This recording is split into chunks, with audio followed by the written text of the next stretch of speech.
जय हिंद दोस्तों, सरकारी म्यूजिशियन में आपका स्वागत है। हमने सबसे पहली वीडियो में जाना था म्यूजिक क्या है, म्यूजिक की परिभाषा। उसके बाद में लाइन स्पेस सब क्या है। इसके बाद में हमने जाना था नोट की लेंथ क्या है, नोट की वैल्यू क्या है। इसके बाद में रेस्ट क्या सिस्टम होता है, डॉट क्या होता है। उसके बाद में हमने लेंथ ऑफ नोट जाना था। आज का टॉपिक बहुत छोटा है, एक साइन के ऊपर है। एक साइन आपने देखा होगा, ऐसे इस प्रकार के एक साइन देखा होगा कि दो नोट बने होते हैं और इन दो नोट के ऊपर ऐसे करके एक साइन बना होता है। तो मैं आपको हर क्लास में इन म्यूजिक क्यों ज़रूरी है दोस्तों, म्यूजिक इसलिए ज़रूरी है कि आपको कोई भी चाबी रटने की ज़रूरत ना पड़े। आपके सामने ऐसे म्यूजिक उठा के रख दिया, आप घट घट घट घट इसमें से बजा दोगे, ये साइन देख के आप बजा दोगे। इसलिए म्यूजिक पढ़ना हमारे लिए बहुत इम्पोर्टेंट है। हम ना तो इस बुक में से पढ़ेंगे, ना हम इस बुक में से पढ़ेंगे। तो आज हम किस बुक में से पढ़ेंगे? आज हम पढ़ेंगे अपने उस्ताद जी की बुक में से। 2004 की बुक है, उन्होंने ये 2004 में लिखी थी जब उन्होंने इस बारे में पढ़ाई की थी। तो लेंथ ऑफ नोट हो गया था। हम करने वाले हैं टाई। तो दोस्तों इसका नाम है, जो ये गुलाई है इसको बोलते हैं TIE, टाई। अब ये टाई होती क्या है? आपने कई नोटों पे ऐसी देखी होगी, जैसे कि अब मैं एक नोट बना देता हूँ और इधर बना देता हूँ, ठीक है। उसके बाद में ये बन गई। फिर आपने कई बार ऐसे भी देखी होगी म्यूजिक में लिखे हुए, ये ऐसे हो गया कोई बार का, और ये ऐसे हो गया। तो दोस्त टाई होती क्या है? तो डॉट तो आपको याद ही होगा। डॉट का वीडियो नहीं देखा आपने, ये पुरानी वीडियो नहीं देखी तो पक्का देखना। तो देखिए टाई असल में होती क्या है। तो टाई को अगर हम जाने तो टाई असल में होती क्या है, तो टाई देखिए कि डॉट बिंदु जो होता है, डॉट एंड टाई क्या प्रयोग कब करते हैं? जब किसी नोट के आगे डॉट लगा दिया जाए।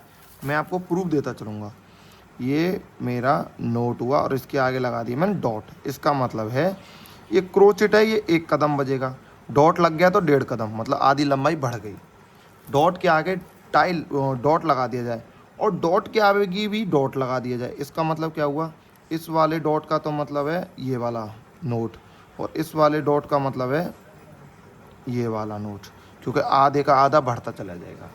तो परिभाषा क्या कहती है अपनी, कि जब किसी नोट को डॉट लगा दिया जाता है तो उस नोट की आधी लंबाई बढ़ जाती है। सही बात है।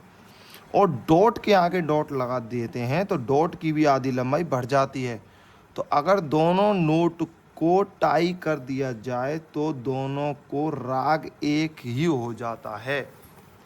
तो ये टाई क्यों प्रयोग की जाती है? अगर एक डॉट लगा रहा हूँ तो मुझे इस टाई की ज़रूरत नहीं है, लेकिन अगर मैंने 2 डॉट लगा दी तो 2 डॉट की जगह इसे टाई लगा दूंगा। क्यों? अब इसका मतलब बताऊंगा। ये एक नोट था ढा, इसके आगे आधा नोट लगा दिया तो 1.5 कदम, ये और लगा दिया तो ये 1.25 कदम हो गया। ये तो पूरा 1 कदम, ये 1/2, 1/2 और ये 1.25 ऐसे हो गए। अब इसका राग नहीं मिलेगा। क्या नहीं मिलेगा? राग। कैसे बजाऊंगा इसको आप बताओ? ढ ढ ऐसे अटक गई ना? नहीं, ये अटके नहीं, इसलिए टाई लगाई गई है। क्या?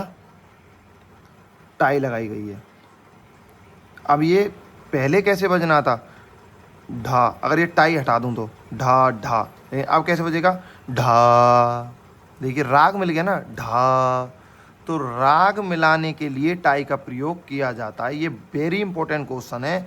अगर वहाँ आपसे इंटरव्यू में, आप किसी भी भर्ती की तैयारी कर रहे हो और वहाँ आपसे इंटरव्यू में ऐसे उसने साइन बना दिया और ऐसे बना दिया, बोला ये क्या है क्वेश्चन मार्क, तो आप बता पाओगे क्या है? नहीं बता पाओगे। लेकिन आपने हमारी सरकारी म्यूजिशियन की अगर ये क्लासेस ले रखी होंगी, जो कि आपके लिए बिल्कुल बहुत शानदार क्लास होने वाली हैं, तो आप एक झटके में बता दोगे सर ये टाई है, ये 2 नोटों का राग मिलाने के लिए उपयोग में की जाती है। बस इतनी सिंपल इसकी डेफिनेशन होगी। जय हिंद, जय भारत।